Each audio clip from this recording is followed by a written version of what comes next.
কয়েকদিন আগে একটা টক শো ঠিকানায় খালেদ মহিউদ্দিন, তাতে জাতীয় নাগরিক কমিটির জ্যেষ্ঠ যুগ্ম আহ্বায়কদের একজন, আরও কয়েকজন আছে সম্ভবত, নাকি উনি একমাত্র, আমি নিশ্চিত নই, সামান্তা শারমিন এসেছিলেন এবং তার সেইখানে তিনি যে কিছু প্রশ্নের জবাব যেভাবে দিয়েছেন সেটা নিয়ে আমরা পক্ষে বিপক্ষে বিভক্ত হয়ে ডিবেট করেছি সোশ্যাল মিডিয়াতে। ইনফ্যাক্ট এই ডিবেটটা আমি প্রায় বলছি, একটা গণতান্ত্রিক সমাজে এই ডিবেটটা খুবই স্বাস্থ্যকর। আমাদের অনেকের হয়তো ভাল লাগে না, কিন্তু এভাবেই তর্ক বিতর্ক করতে করতে আমরা গণতান্ত্রিক হয়ে উঠি, এভাবে আমাদের মধ্যে সহনশীলতা তৈরি হয়, এভাবেই আমরা আমাদের পথ খুঁজে পাই, কোন পথে যাওয়া যাবে কোন পথে যাওয়া যাবে না সেটা পাই। সুতরাং আমি খুবই পছন্দ করেছি এ ধরনের একটা ডিবেট হয়েছে এবং একটা পর্যায়ে আমরা খেয়াল করব সামান্তার সাথে যিনি উপস্থাপক জনাব খালেদ মহিউদ্দিনের বেশ টাফ পরিস্থিতি তৈরি হয়েছিল।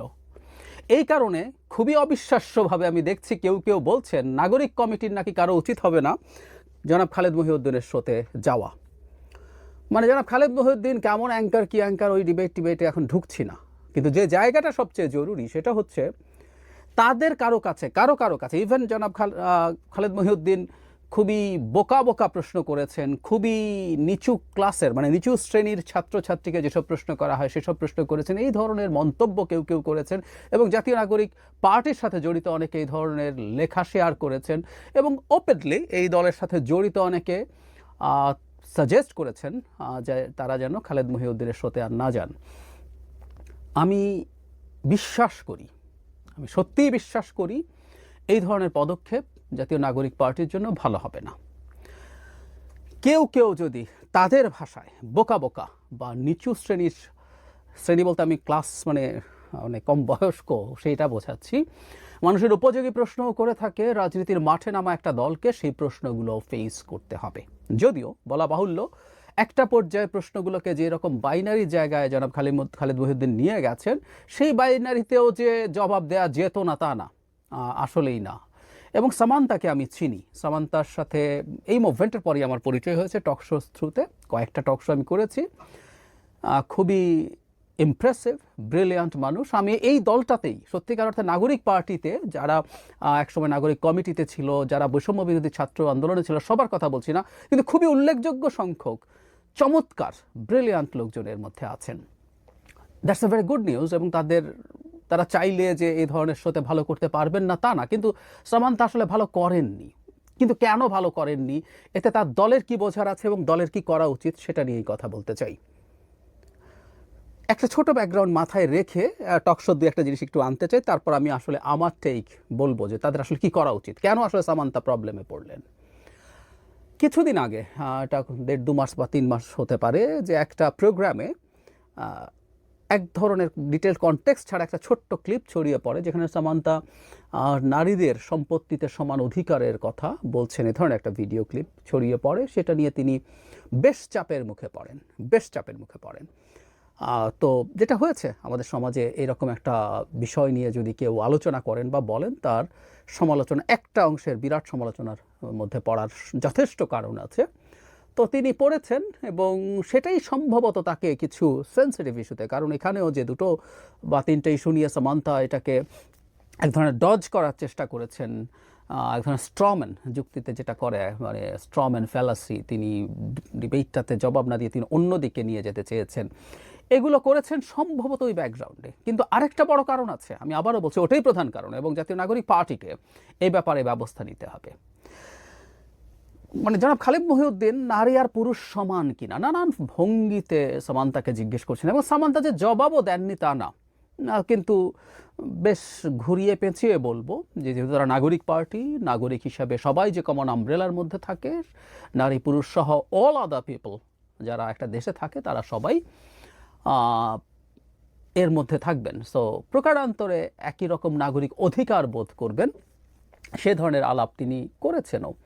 কিন্তু এই যে জনাব খালেদ মহিউদ্দিন কতগুলো স্পেসিফিক প্রশ্ন করছিলেন তার পোশাক নিয়ে, তার পোশাক কেমন হবে, কি হবে, এটা আর কেউ ঠিক করে দেবে না, নারী ঠিক করে দেবে, ব্যক্তি স্বাধীনতা কেমন হবে, এটার পরিসীমা কতটুকু, সীমা কতটুকু, নারী পুরুষ সমান কিনা, একটা জায়গায় একদম স্পষ্ট বাইনারি জবাব চাওয়া হচ্ছিল।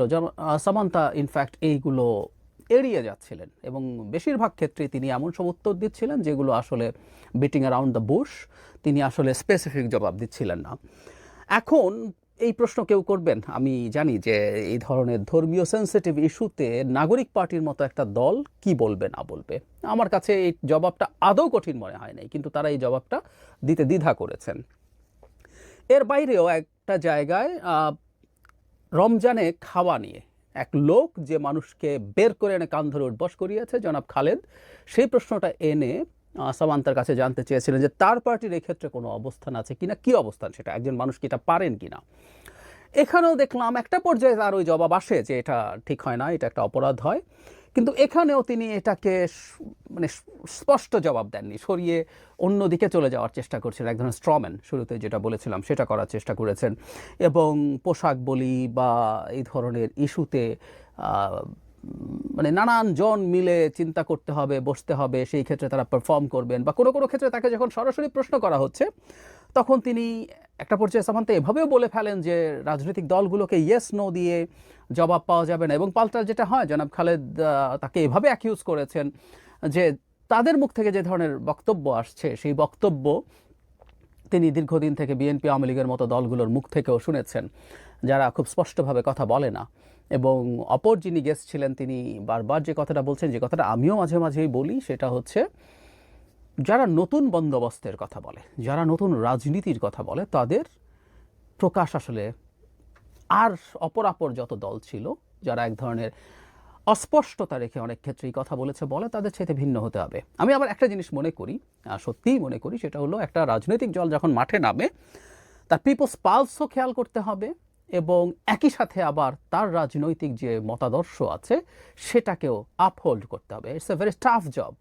রাজনীতি আসলেই খুব কঠিন কাজ, ফলে কোথাও একটা এই কাজের ব্যালেন্সিং করতে হবে। এবং অবশ্যই যেহেতু তারা নতুন বন্দোবস্তের কথা বলছেন, তাদের এই ক্ষেত্রে তাদের প্রকাশের মধ্যে আগের দলগুলোর মতো ছাপ না থাকা উচিত হবে।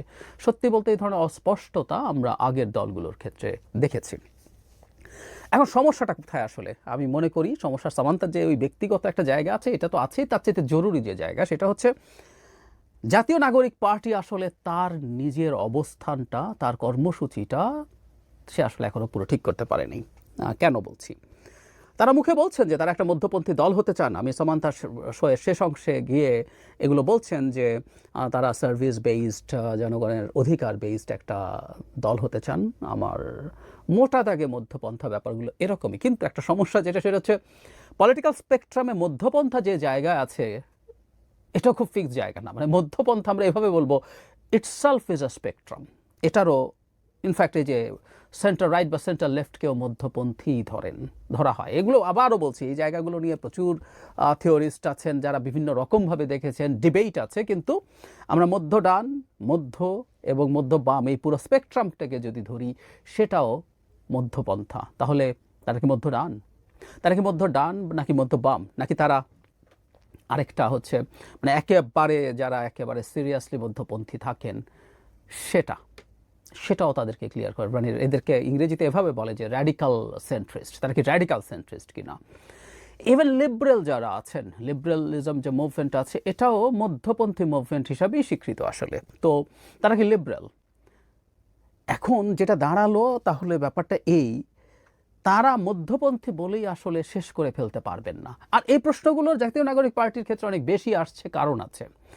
জাতীয় নাগরিক পার্টির ওভারঅল বা অ্যাভারেজ বয়স খুব বেশি না, কিন্তু এর মধ্যেই এই দলের মধ্যে বেশ কিছু ইয়াং পিপল আছেন যারা যথেষ্ট পড়াশোনা করা, যারা থিওরিটিক্যালি যথেষ্ট ভালো, যারা এইসব থিওরিটিক্যাল আলোচনা এই পার্টিতে আসার আগে, ইভেন শেখ হাসিনা পতনের আগে থেকে করছেন নানান ফর্মে, এবং এখন এগুলোই তারা সামনে আনার চেষ্টা করছেন। সামান্তা যখন কথা বলছেন, আমরা দেখব যে তারা বেশ কিছু থিওরিটিক্যাল জায়গায় অ্যাড্রেস করার চেষ্টা করছেন। সুতরাং সেটাই যদি হয়, নাগরিক পার্টিকে আসলে এই থিওরিটিক্যাল বিষয়গুলো ক্লিয়ার করে নিতে হবে এবং এই ধরনের প্রশ্ন তাদেরকে মুখোমুখি হওয়ার চেষ্টা করতে হবে। একই সাথে রাষ্ট্রকে, মানে তিনি যদি মধ্যপন্থী হয়ে থাকেন, নাগরিকের অধিকারের কথাও যদি হয়ে থাকে, তাহলে আসলে স্পষ্ট অবস্থানও জানান দিতে হবে। একজন নারী কি পোশাক পরবেন কি পরবেন না, উনি যদি মনে করেন এটা ধর্মগুরুরাও বোর্ড বসিয়ে ঠিক করতে হবে, অ্যানথ্রোপোলজিস্ট সহ সামান্তা যেভাবে বলছেন, I do disagree with that. রাষ্ট্র ওই কাজ করতেই পারে না বলে আমি মনে করি। একজন মধ্যপন্থী মানুষ, সেটা একেবারে যে স্পেকট্রামের যে জায়গাতেই তিনি থাকুন না কেন, তাকে বলতে হবে নাগরিকের পোশাক ঠিক করার দায়িত্ব রাষ্ট্রের না, কোনো মোল্লারও না। মোল্লারা যেটা করতে পারেন সেটা হচ্ছে কোনো ধর্মগুরু যিনি মনে করেন যে একটা মুসলিম নারী, কেউ একজন যদি হিন্দু নারী বা অন্যান্য নারীদের জন্য বা পুরুষের জন্য কি পোশাক হওয়া উচিত, সেই ব্যাপারে তারা আলাপ করবেন, লিখবেন, বলবেন, তারা তাদের বক্তব্যের মাধ্যমে মানুষকে কনভিন্স করতে পারবেন। কিন্তু এই ব্যাপারে ব্যক্তি দূরে থাকুক, রাষ্ট্র বলে দিতে পারবে না তোমার ওড়না পড়তে হবে, তোমার ওড়নাটা এভাবে পড়তে হবে। No way. এই কথাগুলো মধ্যপন্থী দলকে আসলে বলতে হবে। রাষ্ট্র এরকম আইন করতে পারবে না। আই রিপিট, রমজানের সময় রেস্টুরেন্ট বন্ধ রাখতে হবে এবং কেউ যদি খেতে যায় তাকে বের করে কান ধরে উঠবাস করানো হবে। একদম সিম্পলি এই প্রশ্নগুলোর জবাব দিয়ে দেওয়াতে আসলে কোনো সমস্যা ছিল না। একটা কথা মনে রাখা সবচেয়ে জরুরি, ক্লিয়ার?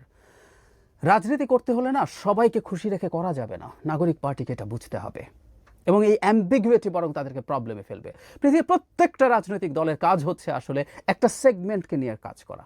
পৃথিবীর প্রত্যেকটা পণ্যও তাই। একটা পণ্য যখন বাজারে লঞ্চড হয়, মার্কেটিয়াররা চিন্তা করে যে এটা আমি কাকে টার্গেট করছি, তার যাবতীয় ক্যাম্পেইন প্ল্যান থাকে ওটাকে কেন্দ্র করে। এটাই নিয়ম, এটাই হয়। সুতরাং একটা রাজনৈতিক দলও যখন ক্ষমতায় যেতে চায়, রাজনৈতিক দল ক্ষমতায় যেতে চাওয়া উচিত তাদের, এটাই তাদের কাজ। তাদেরও শতভাগ ভোট পেতে হবে না, তারা ভোটের কোন অংশটাকে পেতে চান। এখন তারা যদি মনে করেন যে বাংলাদেশে ইসলামী অনুশাসন বা শাসন তারা কায়েম করবেন, এরকম কিছু লোককে আমি অখুশি করছি কিনা এটা যদি বোধ করেন, তাদের আর মধ্যপন্থা হয় না, একেবারেই হয় না। আর মানুষ যদি মনে করে যে ওই ধরনের রাজনীতি তারা কিনবেন বাজার থেকে, তো নাগরিক পার্টির চাইতে আরও বেশি বড় স্টোর আছে ওই রাজনীতি বিক্রি করার, তারা তাদের কাছে যাবেন। ভোটের মাঠেও আছে। আর কেউ যদি রীতিমতো খেলাফতে বিশ্বাস করে, সেরকম দলও লুকিয়ে টুকিয়ে মাঝে মাঝে নামছেন, তারা সেদিকে যাবেন। নাগরিক কমিটি আসলে ওদেরকে অ্যাড্রেস করতে পারবে না। আর একটা কথা মনে রাখা দরকার নাগরিক পার্টিকে, আমি মাঝে মাঝে কমিটি বলে ফেলছি, এনসিপি রাদার এভাবে বলাই ভালো। এনসিপিকে একটা জিনিস খুব ক্লিয়ারলি মনে রাখতে হবে, মধ্যপন্থী মানুষরা আদর্শগত বিষয়গুলো নিয়ে কম আলোচনা করবেন, এটা স্বাভাবিক। কিন্তু এই ধরনের ইস্যু সমাজে আসে এবং তাদেরকে কোনো না কোনো অবস্থান আসলে দেখাতে হবে। ওটা মধ্যপন্থার দিক থেকেই দেখানো সম্ভব। একজন নাগরিক তার পোশাক পরবেন, তার ব্যক্তি স্বাধীনতা যা আছে সেটা ফলো করবেন, উনি সেটার অধিকারটা উপভোগ করবেন। জনাব খালেদ মহিউদ্দিন তাকে জিজ্ঞেস করছিলেন যে ব্যক্তি স্বাধীনতা আমি পারবো কি পারবো না, এবং রাইটলি জনাব খালেদ মহিউদ্দিন ব্যক্তি স্বাধীনতার যে সংজ্ঞা দিয়েছেন, এটা আপ টু দ্যাট পয়েন্ট যখন একটা অপরাধ হচ্ছে না, তার আগ পর্যন্ত আমি যাই ইচ্ছে করতে পারি যদি অপরাধ না করি। এর বাইরে সমাজে যে কোনো আলোচনা হবে না তা বলছি না, সমাজে আলোচনা হতেই পারে, আমার দেশে আলোচনা হোক, কথা হোক, কিন্তু ক্রাইম করার আগ পর্যন্ত আমি আমার ব্যক্তি স্বাধীনতা কেউ বাদ সাধতে পারে না, আমাকে এসে হামলা করতে পারে না, আমার সাথে প্রবলেম তৈরি করতে পারে না। আমি দেখলাম সেখানেও এই পেনাল কোড কত সালের বা এই ধরনের একটা অপ্রয়োজনীয় আলোচনায় সামান্তা ঢুকলেন, যেটার কোনো দরকার ছিল না। সেটা ঢুকে এটা নিয়েও আবার ওই যে বললাম তাদের স্ট্রম্যানের ইচ্ছে ছিল, সেটা করেছেন, উইচ ওয়াজ রং। আমি আমার জায়গা থেকে আহ্বান, আমি আবারও বলছি, এদের সাথে যাদের সাথে অন্তত দেখা হয়েছে, টকশো করেছি, এদের প্রত্যেককে আমি ব্যক্তিগতভাবে খুব পছন্দ করি, এই দলটার সাফল্য কামনা করি। তারা একটা মধ্যপন্থী দল হিসাবে, কয়েকদিন আগে আমি প্রথম আলোতে একটা কলাম লিখে স্পষ্টভাবে বলেছি, বিএনপির কাউন্টার পার্ট হিসাবে, কাউন্টার একটা দল হিসাবে একটা ভরকেন্দ্র আমাদের লাগবে। এক্সিস্টিং স্ট্রাকচারে এই ধরনের সাংগঠনিক সম্ভাবনা আওয়ামী লীগ এবং জামায়াতের আছে। আমি ব্যক্তিগতভাবে মনে করি এই জায়গাটা জাতীয় নাগরিক পার্টির হওয়া উচিত। সুতরাং তারা তাদের এই রাজনৈতিক জায়গাটা দ্রুত ঠিক করে নেবেন। তারা অনেক তরুণ, কিন্তু সব কিছুর পরও আবারও বলছি যে মাঠে খেলতে এসছেন, এখানে অনেক টাফ খেলোয়াড়রা আছেন এবং তারা এই প্রসেসের মধ্য দিয়ে যেতে হবে, যাবতীয় প্রশ্ন ফেস করে যেতে হবে। কেউ যদি বোকা প্রশ্ন করে, সে প্রশ্ন ফেস করতে হবে। যারা মনে করেন এসব প্রশ্ন ফেস করতে যাওয়া উচিত না, তাদের রাজনীতি করা উচিত না, ফুল স্টপ। আমি মনে করি অন্তত তারা খুব ভুল সাজেশন দিচ্ছেন। বরং এসব প্রশ্নের মাধ্যমেই ক্রমাগত তাদের কোথায় কোথায় খামতি আছে, কোথায় কোথায় প্রবলেম আছে, সেই জায়গাগুলো থেকে বেরিয়ে আসার চেষ্টা করতে হবে। সেটাই তাদের উদ্দেশ্য হবে। একটা কথা মনে রাখতে হবে, প্রশ্ন যেমনই হোক কথা বলতে দেওয়া হচ্ছে কিনা। সামান্তাকে যথেষ্টের বেশি সময় কথা বলার সুযোগ দেওয়া হয়েছে, তাতে সমস্যার কিছু নাই। ৭১ টিভি, সময় টিভি, এ দুটো টিভিতে আমি কখনো যাইনি একটা কারণে, আমাকে ৭১-এ নেওয়ার জন্য বিভিন্ন লোকজন কথাবার্তা বলতেন, রিকোয়েস্ট করতেন, ইভেন তাদের একেবারে টপ যিনি আছেন তিনিও। তো আমি একবার এক উপস্থাপিকা আমার সাথে কথা বলছিলেন যাওয়ার জন্য, তখন আমি বলেছিলাম, খুব অ্যারোগেন্ট শোনাবে তারপরও আমি তাকে এভাবেই বলেছিলাম, আপনারা ৩-৪ জন মিলেও আর আমার বিরুদ্ধে বসিয়ে দেন, I don't have any problem with that, I can fight that. কিন্তু প্রবলেম হচ্ছে আপনি আসলে আমাকে কথা বলতে দেবেন না। আমার অর্ধেক কথা নিয়ে আমি দেখেছি ৭১ দেখার সময় তাদের কৌশলটাই এটা, যে তারা ওদের কথা বললো, আমি আমার কথা ক্লিয়ার করতে পারলো না, থামিয়ে দেওয়া হলো, শেষ করে দেওয়া হলো, ফলে অ্যাপারেন্টলি ফিলিং হলো যে আমি আসলে এটা পারিনি। সামান্তার ক্ষেত্রে তা ছিল না। সামান্তা যথেষ্ট সময় পেয়েছেন, যথেষ্টের বেশি সময় পেয়েছেন, সুতরাং এটা একটা একদম ফেয়ার টকশো ছিল, যেখানে তিনি আসলে ওই কারণে তার ব্যক্তিগত একটা প্রবলেম হয়েছিল, অ্যাট দ্য সেম টাইম তাদের দল আসলে এখনও ঠিক করেননি তাদের মধ্যপন্থাটাও কেমন মধ্যপন্থা, কি মধ্যপন্থা। সুতরাং তাদের খুব উচিত হবে দ্রুত তাদের এই ব্যাপারে কর্মসূচি ঠিক করা, তারা কি চান কি চান না সেগুলো ঠিক করা, এবং কেউ কেউ ঝুঁকিপূর্ণ মনে করতে পারেন সমাজে কত হলো ইডিওলজিক্যাল প্রশ্নেও আসলে তাদের অবস্থান জানাতে হবে, কারণ মধ্যপন্থা ইডিওলজিক্যাল অবস্থানগুলো আমি এন্ডোর্স করি না এটাও বলতে হবে। এটা যদি না বলেন, এটা দিনের শেষে তাদের জন্য ক্ষতিকর হয়ে যাবে। আমি আশা করি অত্যন্ত চমৎকার ব্রিলিয়ান্ট তরুণরা এই দলটা তৈরি করেছেন। ঝুঁকি আছে, মানে এই দেশের মতো দেশে রাজনীতি করতে অভিজ্ঞতাও লাগে, কিন্তু তারা তাদের ব্রিলিয়ান্স দিয়ে তারা আরও কিছু ম্যাচিওর্ড মানুষের বুদ্ধি নিয়ে তারা সফল হবেন, কাটে আসবেন, এতে কোনো সমস্যার কিছু নাই। সামান্তার যা হয়েছে এইভাবে চলতে চলতেই ঠিক হবে, একটু হোঁচট খাওয়া, একটু প্রবলেম হওয়া। আমি খালেদ মহিউদ্দিনের একটা এর আগেই আমি এই কিছুদিন আগেই ওনার সাথে শো করেছিলাম, বা টিভিতে আমি একটা কথা বলি, সেটা হচ্ছে ওই যে রিচি বেনোর নাম, সম্ভবত রিচি বেনো, আমি কনফার্ম না, পত্রিকায় পড়েছিলাম একবার, নতুন একজন টেস্ট প্লেয়ার ব্যাটসম্যান নেমে এসেছেন, তো তাকে একজন প্রথম বলটা একজন ফাস্ট বোলার একটা বাউন্সার দিল এবং সেটা তার মাথায় হিট করেছিল। রিচি বেনো ফেমাস কমেন্টেটর বলেছিলেন ওর নাম বলে, ওয়েলকাম টু টেস্ট ক্রিকেট। ব্যাপারটা এরকম, একটি নাগরিক পার্টিকে বলছি welcome to politics, Bangladeshi politics এই বেটার সেই।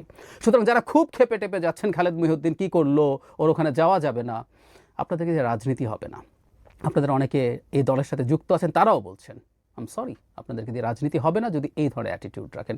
আমিও তো যে কোনো সময় বোকা বোকা কথা বলতে পারি, আমি চাই আমার বোকা বোকা প্রশ্নের জবাব আপনি দেবেন, আমিও এই দেশের একজন নাগরিক।